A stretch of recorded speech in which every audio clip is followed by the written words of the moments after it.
Meus irmãos, a paz do Senhor, tivemos um pequeno problema, estamos aqui já voltando, trazendo novamente vamos falar tudo novamente, tá certo? Isso faz parte da nossa, isso é a questão da tecnologia, a falhas, né? Falha do homem. Nós vamos iniciar hoje acerca desse estudo, vamos continuar esse estudo falando sobre o Senhor fala com Elias, baseado em 1 Reis capítulo 19, versículos 9 a 18, tá bem? Muito bem, não sei se você se recorda, mas no vídeo anterior nós falamos acerca de Elias foge para o Horebe. Elias foge para o Horebe. Por que isso ocorreu? Lembre-se que naquela situação Elias estava fugindo porque graves ameaças perpetradas por Jezabel, a esposa de Acabe, ela queria exterminá-lo, queria matá-lo, queria tirar Elias ali de circulação. O que ela faz? Ela então manda um mensageiro dizer para Elias, dando a ele 24 horas, e nesse período Elias seria morto. Com certeza, Elias, ele não consulta o Senhor, ao invés disso, ele foge para escapar com vida, não consulta Deus, não ora ao Senhor, e ele foge. Ele sai de Jezreel, vai a Beceba, caminha ali quase 180 quilômetros, 160, 180 quilômetros aproximadamente. Depois, o Senhor envia um anjo ali na parada ali de Beceba, um pouquinho mais à frente.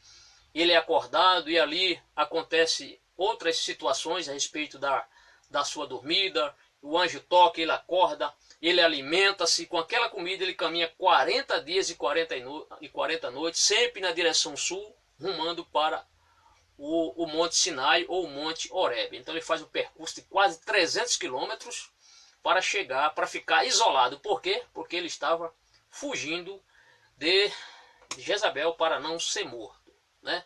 Na verdade, Elias estava num completo estado de depressão muito forte, debaixo de um estresse muito forte. Por quê? Porque ele achava que toda a nação, ou as 10 tribos, iriam curvar-se, né? Ou iriam se curvar perante o Deus de Israel. Mas isso não ocorre. Algumas pessoas realmente se decidem, confessam ali diante do Monte Carmelo, quando o Senhor manda fogo do céu, as pessoas que estão ali se prostram e realmente confessam que só há Deus em Israel, porém, os principais adoradores de Baal não se convertem. Estou falando de Acabe, o rei de Israel, filho de Onri, e Jezabel, aquela mulher ímpia, uma mulher idólatra, uma mulher adoradora de Baal, uma mulher realmente terrível. O nome de Jezabel é um nome terrível. Você pode ler depois de Apocalipse, daqui a pouco iremos ler um texto em Apocalipse que novamente o nome de Jezabel está associado à idolatria, tá certo? Então vamos em frente? Muito bem. Lembre-se que Elias está aonde? Está no Monte Sinai. O Monte Sinai nos lembra o quê? Nos lembra o Decálogo. O Monte Sinai nos lembra Moisés falando com Deus, aquela montanha, o monte do Senhor, onde o Senhor falava com Moisés, né? Tem até um corinho que diz lá na Sardente, né? Lá no Monte Horebe, a sarça ardia, né? A gente sempre escuta esses corinhos, as crianças cantam, gostam de cantar. Então, Elias está no Monte Sinai, o mesmo monte que o Senhor falou com Moisés, tá bom? Vamos então em frente? Muito bem. Se você tiver um exemplar da Bíblia, eu sempre falo isso, se quiser acompanhar a leitura, falaremos hoje no primeiro livro de Reis, capítulo 19, versículos 9 a 18. Olha, esse estudo está maravilhoso, você não pode faltar, você não pode perder. Se eu fosse você, não desgrudaria aí os olhos diante desse vídeo para entender, aprender bastante. E se possível, depois você compartilhe, espalhe essa mensagem, porque é a palavra do Senhor, tá bem? 1 Reis capítulo 19, versículos 9 a 18, veremos Elias dentro de uma caverna. Pois é, Elias vai para dentro de uma caverna no Monte Sinai. E lógico, você sabe que no Monte Sinai, o monte era muito alto, um monte de aproximadamente mais de 2.000 metros de altura. Ali, naquela região desértica, o sol era causticante durante o dia e à noite batia um frio grande, um grande frio. O que ele faz? Para se abrigar do frio, ele procura uma caverna, é isso que nós veremos. Mas naquela caverna o Senhor quer falar com Elias, tá bem? O Senhor quer falar com Elias. Então o verso número 9 diz, e ali entrou numa caverna, aonde? No Monte Sinai, né? Ou seja, numa linguagem bem contemporânea. Hoje ali estava num retiro, né? Um retiro espiritual, estava ali retirou-se para aquele local. Então ele estava naquele retiro dentro de uma caverna, que o texto diz, e ali entrou numa caverna e passou ali a noite. Elias passa ali a noite. E eis que a palavra do Senhor veio a ele e lhe disse. Veja a pergunta do Senhor. O Senhor faz ali umas duas perguntas a Elias. A primeira pergunta será semelhante à segunda. Observe, e as respostas também serão semelhantes. A primeira pergunta que o Senhor faz é a seguinte: que fazes aqui, Elias? Então o Senhor vê Elias deprimido, Elias num estado ali de, podemos dizer, de autocomiseração, num estado ali onde ele de autopiedade. É o que nós veremos no versículo 10. Então, vamos ao versículo 10. Então, a pergunta do Senhor, o que faz aqui ali? Será que Deus não sabia? Claro que Deus sabia, mas o Senhor queria que ele respondesse. É o mesmo Deus que perguntou a Adão, onde estás? Será que Deus não sabia onde estava Adão? Claro que o Senhor sabia. Mas o Senhor queria que Adão entendesse aonde ele estava, onde ele tinha chegado. Reconhecesse o seu pecado. Infelizmente, Adão preferiu culpar o Senhor quando disse que a mulher que o Senhor tinha dado lhe fez pecar, e a mulher também culpou a serpente. Mas isso aí é outro assunto, vamos aqui para o nosso texto. Versículo 10 diz, e ele disse, tenho sido muito zeloso. Ele começa, Elias não responde à pergunta do Senhor, mas ele começa aqui com algumas evasivas mostrar o que estava acontecendo e que parece, segundo Elias, é como se Deus não tivesse ligado muito para isso, era como se o Senhor não tivesse... Porque o que Elias esperava? Ele esperava a conversão nacional, que as 10 tribos se convertessem, que Jezabel se convertesse, que Acabe se convertesse. Afinal, o poder de Deus foi muito grande ali. O poder de Deus fez cair fogo do céu. O poder do Senhor mandou chuva, tempestuosas, fortes chuvas. Então ele esperava o quê? No mínimo que todos se convertessem. Mas Elias ele sai frustrado quando ele sai de Jezreel, aquele palácio onde estava a residência de verão de Acabe e Jezabel. Sai dali quase correndo, praticamente, para escapar com vida. E ali ele está agora dando a resposta. Agora veja que a resposta dele não responde à pergunta de Deus. Porque ele mostra aqui, começa a argumentar a real situação do estado espiritual de Israel. Então ele mostra o Senhor, eu vou te dar um relatório do que está acontecendo. Será que Deus não sabia? Deus sabia de tudo. Mas Elias, na sua, como nós falamos, ele está aqui debaixo de uma forte estresse. Ele começa... e depressão, ele começa a dizer assim, o texto diz, e ele diz, tenho sido muito zeloso. Ele começa a mostrar logo o seu papel como servo de Deus. Senhor, eu tenho sido uma pessoa zelosa, no sentido de quê? No sentido de não aceitar a idolatria, de ser um homem inimigo de idolatria, de ser um homem que não coaduna com a idolatria. Então ele começa a mostrar, Senhor, eu tenho sido muito zeloso pelo Senhor. Ele não diz que, Senhor, eu sou zeloso pela minha vida, mas ele diz, eu sou zeloso pelo Senhor. E ele diz mais, Deus dos exércitos, é o Senhor Deus dos exércitos. E aí vem os argumentos dele. Por quê? Ele começa agora a reportar para Deus o estado espiritual da nação. O que a nação de Israel, o que essas 10 tribos tinham cometido em relação aos profetas do Senhor. Ele diz assim, porque os filhos de Israel, ou seja, as 10 tribos, deixaram, veja bem, eles deixaram o teu conserto. Senhor, eles deixaram o teu conserto, deixaram a tua lei, deixaram os teus mandamentos, deixaram os teus estatutos, deixaram de cumprir as observâncias da tua lei. Ele está dizendo isso. E diz mais aqui, ele agrava a situação dizendo, olha Senhor, eles derribaram os teus altares. Quero aqui só fazer um pequeno comentário. Derribaram os teus altares. Você fica pensando, mas o altar não era só em Jerusalém, lá em Judá? A questão é a seguinte, é que apesar das 10 tribos de Israel estarem em completo desvio, eu digo não todos, havia pessoas ali que ainda adoravam a Deus. Haviam pessoas ali que não se dobraram aos deuses dos cananeus. E essas pessoas não poderiam se expor, saindo de Israel e ir para Jerusalém. O que eles faziam? Eles preferiam fazer o seu altar na região onde eles acharam melhor, nas propriedades deles, nas terras deles, e ali faziam um altar. E devido à grande perseguição, com o advento de Jezabel chegar para reinar junto com Acabe, desse casamento sincrético, né, desse jugo desigual de Israel com a nação ímpia, foi movida uma ferrenha perseguição contra os adoradores de Deus, particularmente contra os profetas do Senhor. Então, onde havia altares, eles derrubaram. insuflados por Jezabel, que queria erradicar, exterminar o culto ao Deus de Abraão, de Isaac e de Israel. Então ele está aqui mostrando, Senhor, derribar os teus altares. E para gravar mais, ele diz mais, e matar os teus profetas, a espada. Então mostra, Senhor, fizeram isso, derrubaram os teus altares, e o pior, Senhor, mataram os teus profetas, a espada. E ele diz mais, eu fiquei só. Quer dizer, ele estava tão compenetrado no seu estado de lamúria, de sofrimento psicológico. Na verdade, ali estava, a gente fala assim, em duas cavernas, né? Na caverna psicológica ele estava prisioneiro e também na caverna literal, uma caverna ali nas montanhas do Monte Sinai. Ele diz aqui, fiquei só. Na verdade, a gente não entende por que ele omitiu os 100 profetas de Obadias. Por que ele não mencionou os 100 profetas que Obadias, o mordomo de Acabe, tinha escondido? Não sabemos o motivo pelo qual ele, de repente, talvez seu estresse era tão grande, seu estado de comiseração, que ele sequer teve lucidez para lembrar-se desses profetas do Senhor, aqueles que foram guardados ali, preservados de 50 em 50, sendo guardados ali, alimentados por Obadias com pão e água. Então ele disse, eu fiquei só, e buscam, eu até falo aqui e buscam, não, mas quem buscava a vida dele era Jezabel.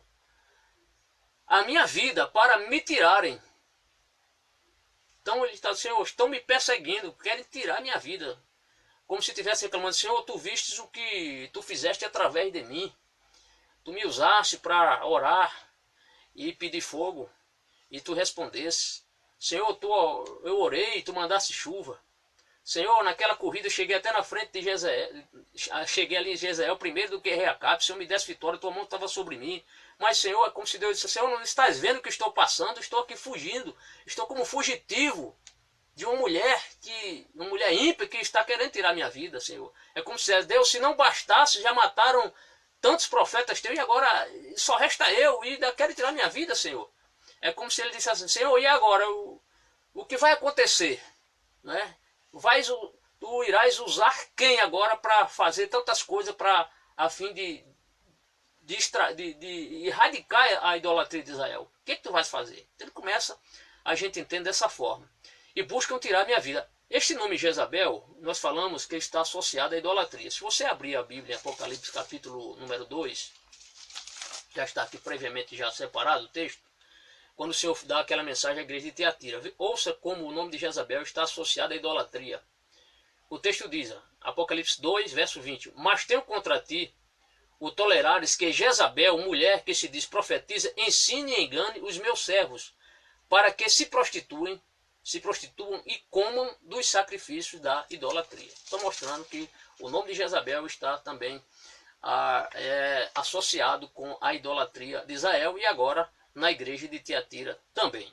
Voltemos ao texto. Quando Elias termina de expor essa situação dramática, né, o que é que Deus fala? E Deus vem falar com ele. O Senhor escuta ali os seus reclames, o Senhor agora vai agir. E no verso 11 nós veremos o que o Senhor fala para Elias. O que é que o texto diz? E ele disse-lhe, sai para fora e põe-te neste monte. O Senhor manda que Elias saia da caverna, ficasse num ponto mais alto, põe-te neste monte, perante a face do Senhor, e eis que... Aí o texto diz, então a recomendação do Senhor é que ele deixe a caverna, se põe no monte para observar.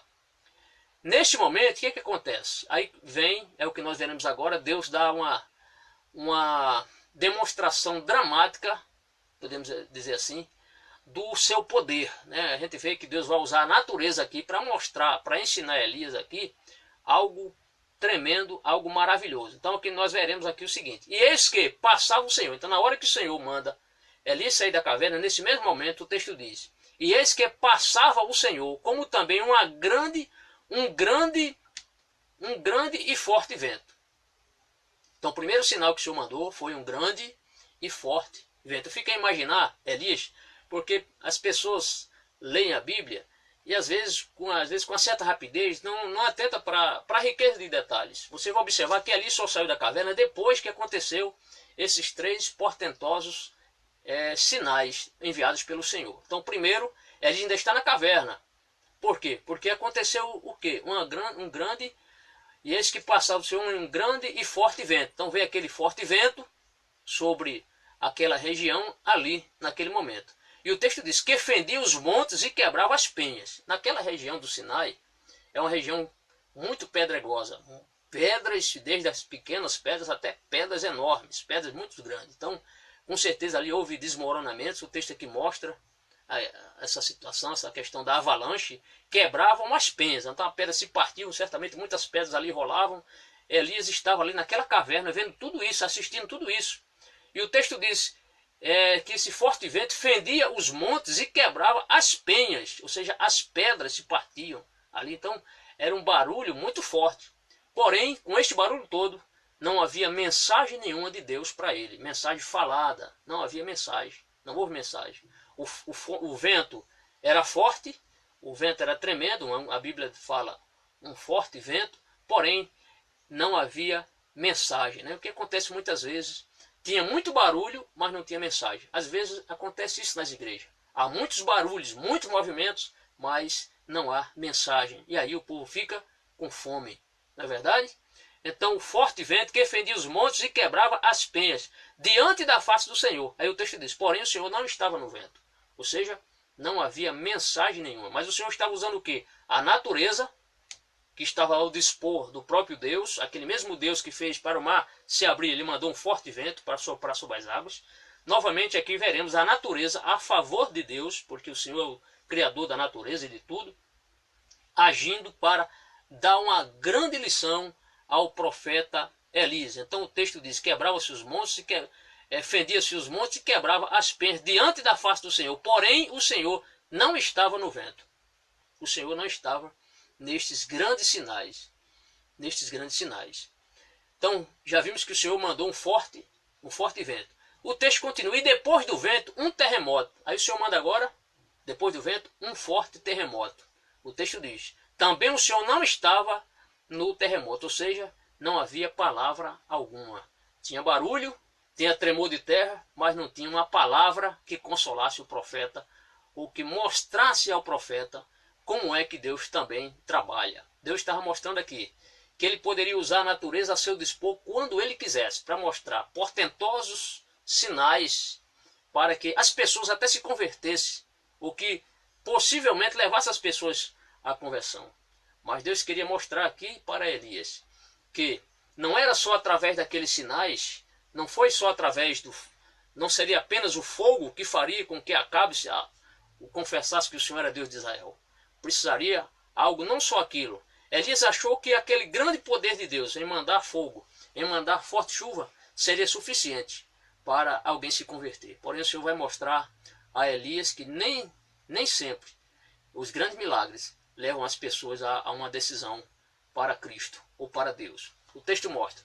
Então já vimos que o Senhor falou através de um forte vento, e depois vem o texto seguinte através também de um terremoto. Depois do vento, um terremoto. Mas o texto diz, também o Senhor não estava no terremoto, ou seja, não havia mensagem. O verso número 2, veremos agora que o Senhor vai mandar algo mais grave ainda. O Senhor vai mandar fogo. O texto diz, versículo 2, e depois do terremoto, um fogo. Porém, também o Senhor não estava no fogo. O Senhor não estava no fogo. Então vimos que o Senhor já enviou para Elias estes grandes sinais. Através do vento, forte vento, mandou um terremoto e mandou agora, terceira vez, um fogo. Mas não havia mensagem alguma para Elias. Vamos na continuação. Então o texto diz, o Senhor não estava no fogo, e depois do fogo uma voz mansa e delicada. Então depois do fogo, uma voz mansa e delicada. No hebraico diz que um cicio do Senhor.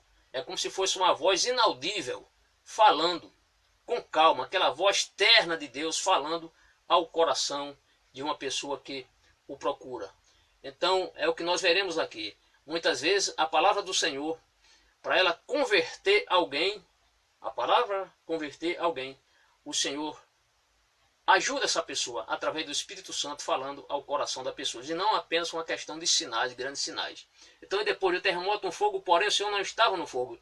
Depois do fogo, uma voz mansa e delicada. uma voz mansa e delicada, como querendo dizer que Deus, queria dizer o quê? Que Deus trabalha muitas vezes sem coisas espalhafatosas, sem coisas impressionantes, sem coisas dramáticas. Ele pode fazer grandes sinais? Com certeza. Mas Deus não se encontra apenas nessas coisas impressionantes, nessas coisas dramáticas, mas também nas pequenas coisas o Senhor usa para levar alguém a refletir e mudar de pensamento e de atitude. O verso número 3 diz: sucedeu que vindo a Elias, Elias escuta a voz. Nós não sabemos o que foi que essa voz disse para Elias, mas o texto diz: e sucedeu que ouvindo a Elias, envolveu o seu rosto na sua capa. Elias,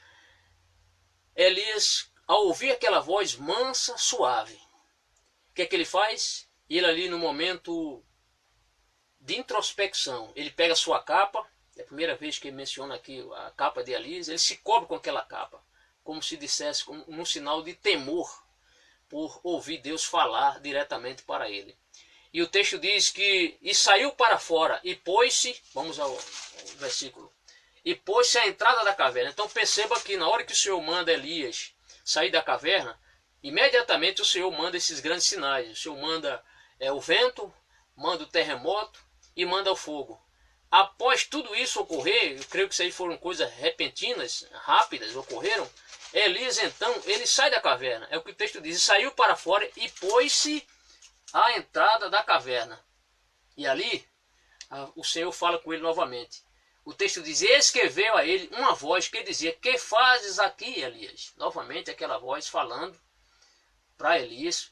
Pode observar que foi a mesma pergunta que o Senhor fez no versículo anterior, no texto que nós lemos anteriormente. No versículo número 9, que faz aqui, Elias, o Senhor novamente faz a mesma pergunta e Elias responde da mesma forma que ele repetiu no versículo número 10, o versículo onde ele começa a mostrar ao Senhor os seus queixumes, mostrando a situação espiritual do povo. É o que ele diz aqui. E ele disse, Elias respondendo, então o Senhor pergunta: o que faz aqui, Elias? Então pela segunda vez. Aí Elias, sem perder tempo, ele diz: eu tenho sido um extremo zeloso. Agora ele acrescentou aqui. Antes era muito zeloso. Podemos ver isso no nosso versículo. Ele diz muito zeloso. E agora ele fala extremo zeloso. Pelo Senhor, Deus dos exércitos. Então quase que são as mesmas palavras que ele tinha falado aqui quando tenta responder o Senhor, apesar de não responder o que o Senhor pergunta. Então ele diz: tenho sido extremo zeloso pelo Senhor, Deus dos exércitos, porque os filhos de Israel, aí ele começa, deixaram o teu concerto, derribaram os teus altares, mataram os teus profetas à espada, e eu fiquei só. E buscam a minha vida para matirarem. Então, novamente aqui ele dá essa resposta com evasivas, mostrando aqui esse egocentrismo dele, quando ele diz que só ele fica, buscam tirar a vida dele. Então, já comentamos, não vamos mais entrar em detalhes, só sempre destacando que Elias aqui, ele omite, não sabemos se foi devido a estar a sua situação psicológica está tão abalada que ele se esquece que, no mínimo, havia 100 profetas que foram escondidos por Obadias. Mas ele diz: eu fiquei só, Senhor. Né? O verso número 15, que é o versículo imediato, nós veremos o seguinte, é o que o texto diz aqui. E o Senhor lhe disse, eu falo para Elias: volta pelo teu caminho para o deserto de Damasco. Então o Senhor estava mandando ele agora ir para onde? Para Damasco. Damasco, capital da Síria, né? Ou seja, o Senhor manda ele voltar, caminhar agora mais 640 quilômetros, era a distância do local quando ele estava no Monte Sinai até Damasco, e atravessar Israel, chegar em território inimigo, praticamente ali, os sírios. Então o Senhor lhe disse: vai e volta pelo caminho para o deserto de Damasco, 640 metros em direção norte. E o texto diz: vem. Aí o Senhor determina, dá 3 funções para Elias, 3 missões para Elias, ou 3 tarefas para ele. O que acontece? É que nós veremos que Deus, por ser justo, ele não deixaria a nação de Israel sem uma devida punição, caso ela não se arrependesse, caso a nação de Israel não se arrependesse. E o Senhor vai mostrar que através de 3 personagens agora que nós iremos citar, o Senhor iria punir Israel. Era isso que o Senhor estava demonstrando a Elias. O verso 15 novamente vou ler. E o Senhor lhe disse, vai e volta pelo teu caminho para o deserto de Damasco. Vem e unge a Hazael, rei sobre a Síria. Você pode pensar, mas por que Deus vai usar Hazael, a Síria? Por que o Senhor está agora mencionando? O que Deus tem a ver com a nação, com a Síria? Mas você não pode esquecer que Deus é aquele Deus que remove os reis e estabelece os reis. Deus não é só Deus de Israel. Deus, ele é Deus não só em Israel, mas em qualquer lugar ele é Deus. E ele estava dando essa incumbência ao profeta Elias, porque Hazael seria um instrumento de Deus para punir Israel pelos seus pecados, pela sua idolatria. Por isso que o Senhor manda ele ungir este homem chamado Hazael, rei sobre a Síria. Naquela ocasião, Hazael, ele era servo de Ben-Hadad. Ele era um simples servo de Ben-Hadad, que era rei da Síria. Mas o Senhor estava comissionando Elias para que ungisse a este homem Hazael, porque ele seria o próximo rei da Síria. Vamos em frente sobre a Síria. Então, Deus estava usando um instrumento externo, podemos assim pensar, para punir internamente a nação de Israel, as 10 tribos. Você pode ver depois, 2 Reis, capítulo 8, versículos 18 e 28, veremos que mais à frente, iremos comentar isso, bem mais à frente, onde Hazael, ele cumpre essa determinação do Senhor. Ele foi alguém usado por Deus para punir a idolatria de Israel. Mas esse é um assunto posterior, não vamos entrar aqui em detalhes. Então o Senhor manda ele ungir a Hazael, rei sobre a Síria. O verso 16, ele manda agora o profeta Elias, a ungir o próximo rei de Israel no lugar de Acabe. Então ele diz, também a Jeú, filho de Nissi, ungirás rei de Israel. Então já sabemos que o próximo rei, orientado por Deus, vai ser o rei Jeú. Justamente Jeú será alguém, ele é capitão do exército, que Deus iria usá-lo, comissioná-lo para ser rei de Israel, e Deus vai usar este homem chamado Jeú para exterminar a casa de Acabe, inclusive com Jezabel estando no meio desta matança.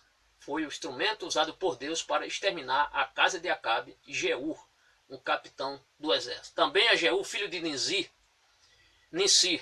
ungirá rei de Israel. E também, aí o Senhor começa a mostrar que agora Elias vai ter um sucessor. E o Senhor manda que ele ungisse a Eliseu, filho de Safate, de Abel-Meolá. Abel-Meolá era uma cidade que estava ali a 240 quilômetros de distância. Então ele diz, você também ungirá Jeú, filho de Nissi, ungirá rei de Israel, e também Eliseu, filho de Safate, de Abel-Meolá, ungirás profeta em teu lugar. Então sabemos que mais à frente ele vai ungir, o Senhor manda que ele ungisse Eliseu, apesar do texto não citar em nenhum momento que ele fez isso, mas não significa que isso não ocorreu. É como a situação de quando o Senhor manda Elias ir para Damasco, para ungir a Hazael. Nós não vemos aqui Elias fazer isso. Nós vemos quem vai ungir o Hazael é o próprio Eliseu. Mas não significa que a palavra do Senhor não se cumpriu. Na verdade, o Senhor estava dando a Elias um sucessor. Alguém que iria ocupar o seu lugar. Certo? Então vamos em frente. E há de ser que, aí vem a sentença aqui. O que é que esses homens fariam? É o que Deus vai mostrar para Elias agora. O texto diz, só lembrando, só repetindo novamente, Hazael, ele era servo do rei Ben-Hadad da Síria. O personagem Jeú, ele era capitão, para você não esquecer esse detalhe. E Eliseu era um agricultor. Então, alguém que era servo, depois alguém que era um capitão do exército e também um agricultor. São os 3 instrumentos de Deus para dar um basta na idolatria de Israel. É o que nós veremos. E há de ser que O que escapar da espada de Azael, matá-lo-á Jeú. Então quem escapasse da espada de Azael, o rei da Síria, futuro rei da Síria, Jeú daria continuação, ou daria continuidade, iria exterminar. E o que escapar da espada de Jeú, matá-lo-á Eliseu. Era o que o Senhor estava mostrando aqui. Então Deus estava trazendo este novo homem aqui, este novo profeta, Eliseu, para as gerações futuras. Ou seja, Elias em algum momento cessaria o seu trabalho profético, o seu ministério profético. Elias já toma conhecimento que o seu sucessor é alguém ali de Abel Meolá, cujo nome é Eliseu, e o Senhor mostra de quem ele era filho, e mostra qual seria o trabalho desses três homens em relação à punição de Israel. E diz mais aqui, o Senhor já respondendo a pergunta de Elias, que Elias, quando ele começa a argumentar com o Senhor, ele diz, olha, mataram todos os teus profetas, só eu fiquei. Aí o Senhor mostra a Elias que não era conforme ele estava pensando, não. Aí o Senhor mostra aqui no versículo 17, e há de ser que, vou ler só o texto anterior, e há de ser que, o que escapar da espada de Azael, matá-lo-á Jeú. O que escapar da espada de Jeú, matá-lo-á Eliseu. Há um versículo 18, é onde eu quero chegar. Também eu fiz ficar em Israel 7.000,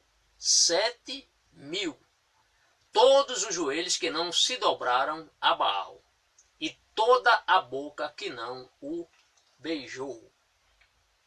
Certo? Então o Senhor está dizendo, Elias, não é assim não. Olha, em Israel há 7.000 servos meus que não se dobraram a Baal, que não beijaram a Baal. Por quê? Porque havia aquela idolatria naquela época, de pessoas beijarem as imagens de escultura, como hoje acontece com os árabes. Os árabes fazem isso, não é? Acontece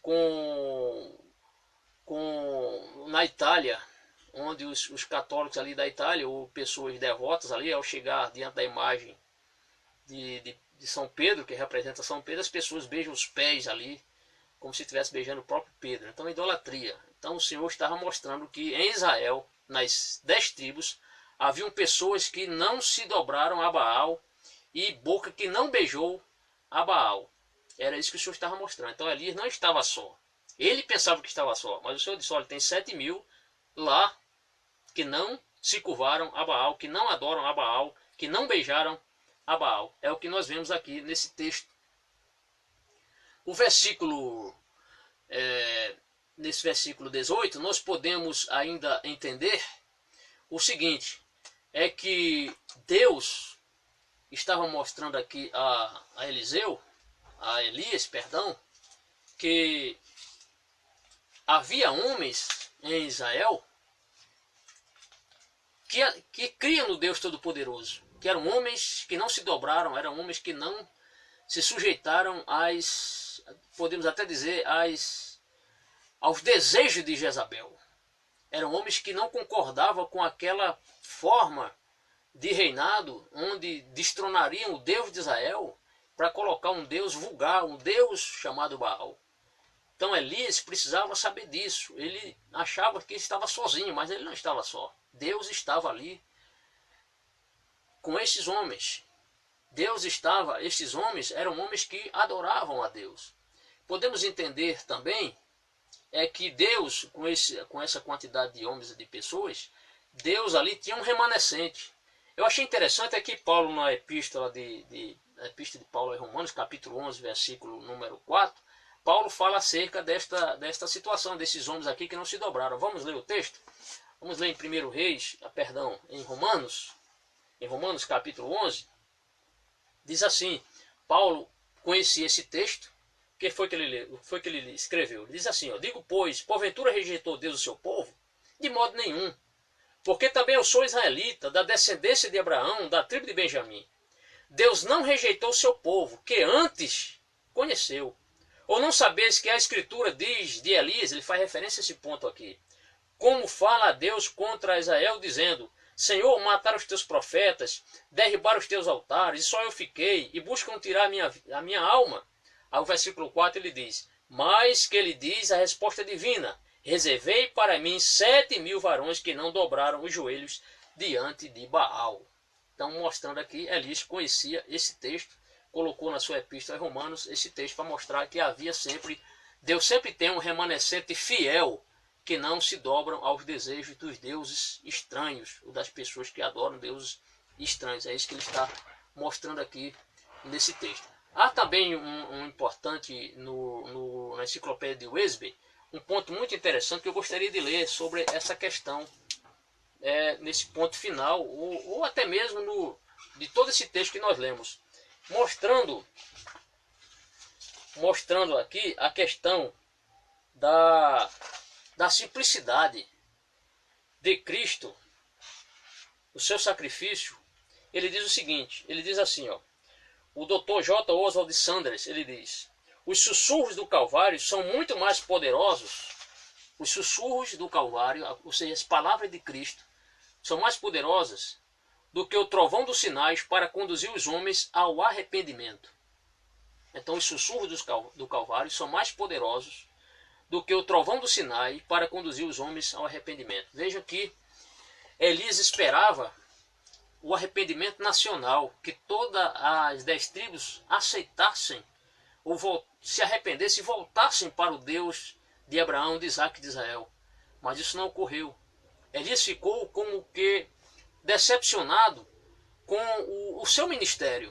Por isso que ele se revolta, ele foge ali, como se dissesse: Senhor, não adianta, eu estou perdendo tempo aqui para pregar para este povo que verdadeiramente tu és Deus, porque eu orei, Senhor, mandaste fogo do céu, eu orei, tu mandaste chuva, Senhor, fizeste tantos milagres e esse povo não se converte, Senhor, eu vou me retirar e vai para aquele deserto, como já dissemos, vai lá para a caverna, fica dentro da caverna, o Senhor mostra para ele todo aquele poder, usando o vento, usando terremotos, usando fogo, mas não havia palavra alguma.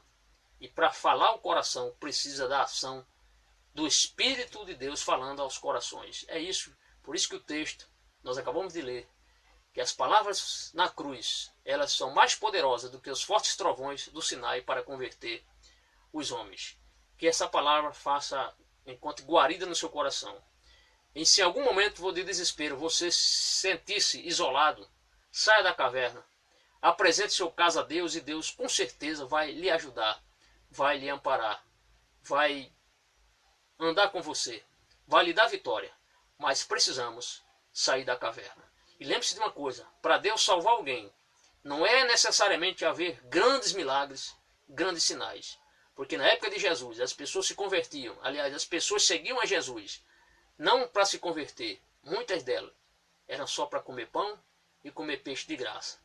Mas louvado seja Deus que muitos entraram pelo caminho e aceitaram a Cristo como seu Salvador. Que Deus lhe abençoe. Muito obrigado. Curta, espalhe e compartilhe este vídeo em nome do Senhor. Que Deus lhe abençoe. Amém.